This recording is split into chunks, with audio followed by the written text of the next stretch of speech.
No matter which caste, which religion, which region, we don't care.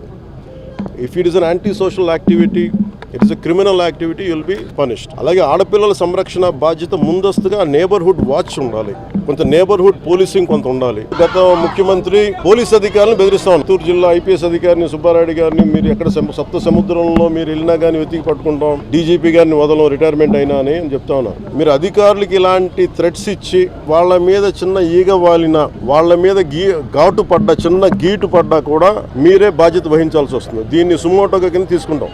అధికారులు వాళ్ళకి కర్తవ్యాన్ని నిర్వర్తిస్తుంటే మీరు ఇలా బెదిరిస్తే అధికారులు ఎవరు బెదిరిపోరు. అలాగే గత కాలంలో ఉన్నతాధికారి ఒక ఆయన ఐపీఎస్ అధికారులందరినీ పిలిచి ఆయన చెప్పే మాట ఒకటే, ఈ ప్రభుత్వం 20 సంవత్సరాలు ఉంటుంది, అందుకని మీరు ఇష్టారాజ్యంగా చేసేని మీరు లైన్లో పడకపోతే మీరు ఇబ్బంది పడతారని చెప్పి వాళ్ళ చేత ఘోరమైన తప్పిదాలు చేయించారు. మంచి ప్రభుత్వం కానీ మెతక ప్రభుత్వం కాదని.